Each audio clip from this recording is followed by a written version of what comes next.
David Brewster here with another episode of Chordplay, and this is the chords of Frank Zappa. And Frank Zappa is a legendary, eccentric, and very unique musician. And there's a lot you can learn from studying and kind of working through some of Frank Zappa's music. And he has a lot of music to absorb and kind of work through too. People consider him kind of the Miles Davis of rock because he, kind of harbored and trained and worked with all these different musicians, Steve Vai and Adrian Belew and Chad Wackerman and, Terry Bozzio and a whole bunch of, outstanding musicians. And he kind of worked with them and molded them into even, greater musicians than they already were. And that's inspiring and really, kind of unusual and kind of rare, really to find a musician, working with other musicians and bringing them up, to a higher level and really pushing people, that he's working with. Zappa was all over the place, with influences from everyone from, Johnny Guitar Watson and, Clarence Gatemouth Brown to Varese and Stravinsky and Jimi Hendrix. He listened to all sorts of different musical styles and had a lot of different influences. And he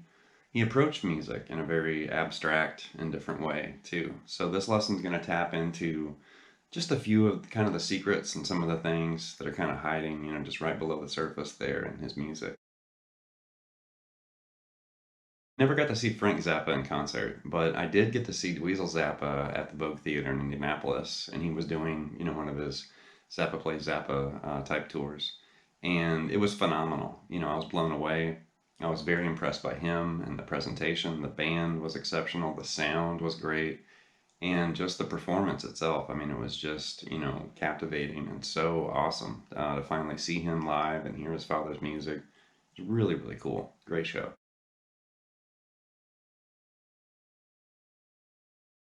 To kick things off here, we're going to uncover, some of Zappa's, secrets. And he was a big admirer of a lot of different things in music. And he was very kind of eclectic with, things that he would choose to write and put together in his songs. And he definitely loved Lydian. That's kind of a known secret about Frank Zappa is, Lydian sounds and the Lydian scale, sharp 11 and raised fourth, tonalities in his music was very, very common. So to start here, let's just unravel like a little bit, as far as how to, acquire the sound. And this isn't really related to a song necessarily, but just kind of tapping into that Lydian flavor. We're just gonna start right here with an E major, bar chord. Right there in the 7th position. And to find, the sharp 11, the raised fourth, in the key of E, A is a fourth, right? But we need to raise that a half step to a sharp 4 or an A sharp. Okay?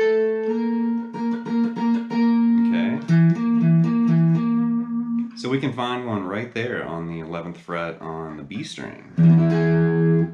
And that would basically change that E major to an E5 sharp 11.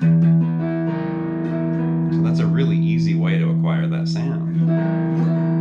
And this chord has come up in a few chord play episodes already. So we've definitely flirted, with that sharp 11 flavor already. Now, if we basically extend the E up to an F sharp there, and we grab, the 9th in the mix, then that's going to be, what, an E sus2 sharp 11. And still, really giving that Lydian flavor for sure.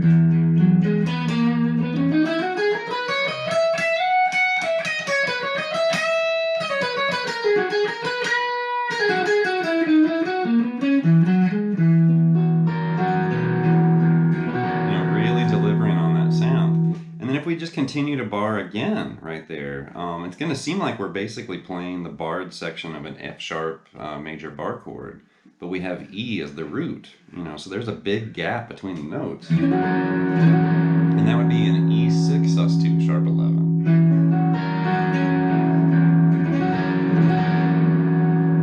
Now just to further, find some more kind of Zappa approved voicings, if we took that voicing and moved the root over to B and then also introduced an F sharp right there on the 9th fret on the A string, then that would become an E major 7 sus2. And that's definitely a very popular chord in Zappa's universe. You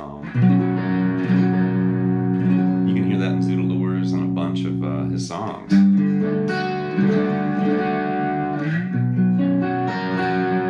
Really cool, cool sound. And you could also look at that as an F sharp major chord with B as the root.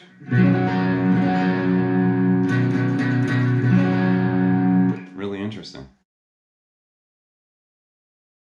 One thing that Zappa liked to do is he would create these 1 and 2 chord vamps, and it would create, a tonality, and then he would solo, or somebody in his band would solo over that sound. We were just searching for a Lydian tonality or flavor. And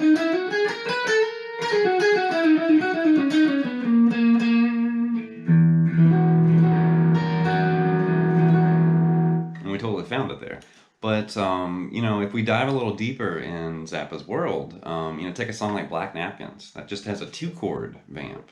And there he's basically moving, from a C sharp minor 7 to a D major 7. So it's a half step movement right there. And there's been a lot of discussion as far as, what's, actually happening between those 2 chords, very common in jazz, but that's basically, flirting with a modal progression. So that progression, C sharp minor 7 to a D major 7 is really, it comes from the key of A major. So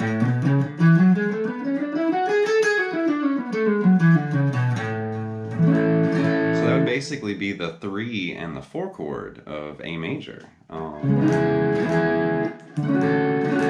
So if we play, A major over the top of those 2 chords, it's going to basically deliver, a C sharp Phrygian tonality, and then also D Lydian, which is going to give you that Zappa kind of sound.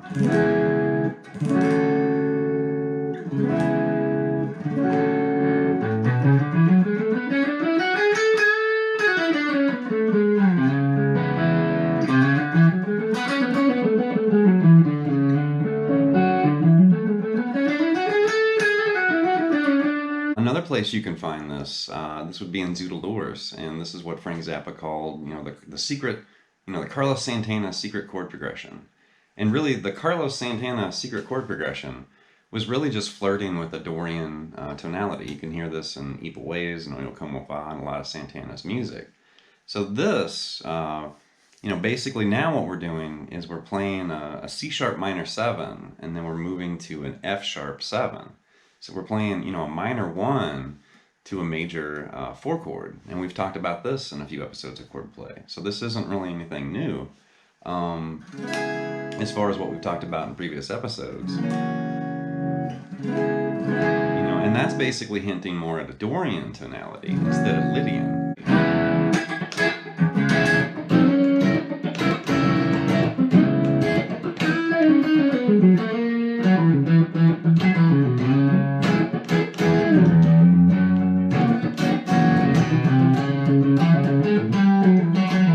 In the song Zoot Allures, there's a whole just smorgasbord of all these really cool chords, and they're all definitely parts of Frank Zappa's sound and kind of chordal approach to music. So it opens with this really cool A major 7 sharp 11 chord. Sounds like this. And then it moves to a D sharp minor 11. So it's this really cool, like 2 chord progression. And then he cycles through that again. And then he's basically implying a D minor 7 to E minor 7 slid back and forth, but he's just using a D major open position, chord shape. So he's kind of implying this, but he's really just playing that little triad shape.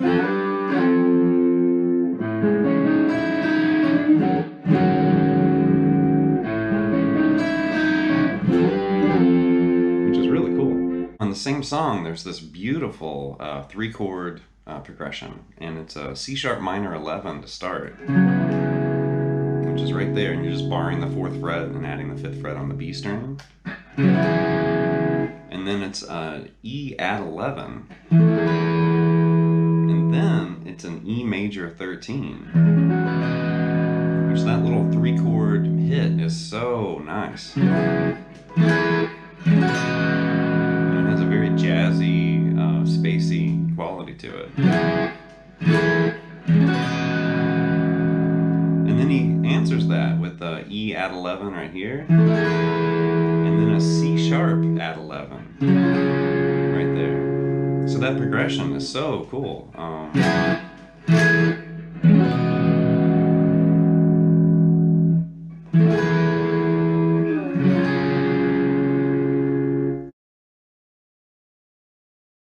Now the last example here is from the song Sleep Dirt, which is from the album with the same name. The song actually opens with just this slow kind of arpeggio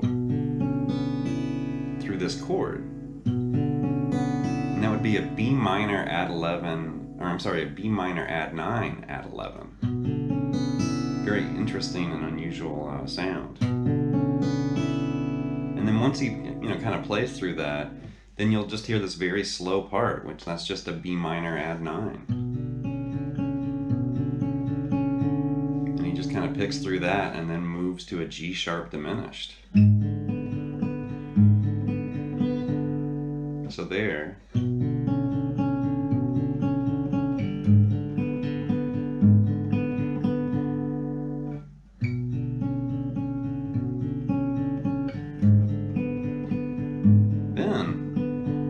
To a D over F sharp, just the partial shape, and then just move it up 1 fret, and that's G minor suddenly. And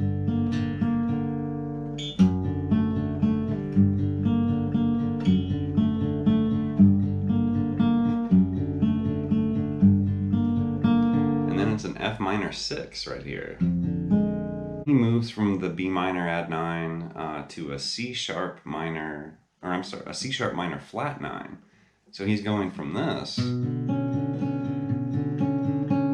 basically moving up now to the 9th fret on the low E and the G. So that's really cool, very moody.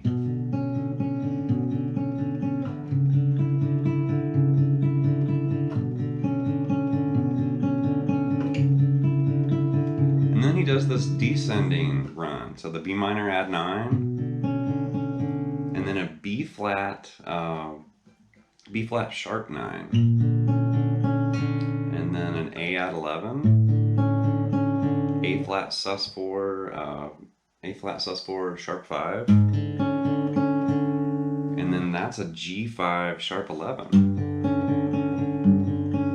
And then he basically just starts adding the open B string, and that changes it to G major. So that little descending run.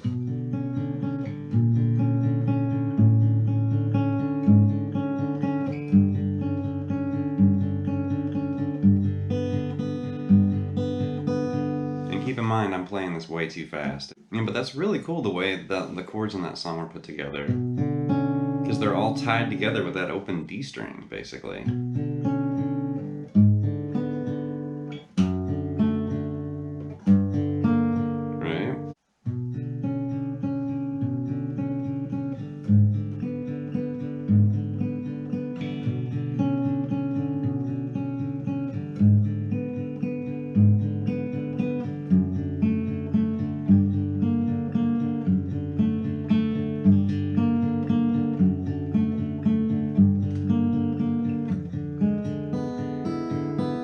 That's going to wrap up this very brief and kind of quick look at some of Frank Zappa's chords and some of the things that he liked to do in his music. And I mean, this was just skimming the surface. There's so much more in his world and his music to discover. And definitely you can learn it from Frank, but then you can also study it from his son Dweezil too, because Dweezil's doing an amazing job of recreating and rebuilding Frank's music and his ideas and his world. So huge kudos to Dweezil, definitely carrying the torch that his father lit, brilliantly, back in the 1960s. Anyway, hopefully you got something from this, and please leave me some comments and some feedback, and subscribe to Late Night Lessons, and I'll be back with some more chord play and 3 for all and content very soon. Thank you.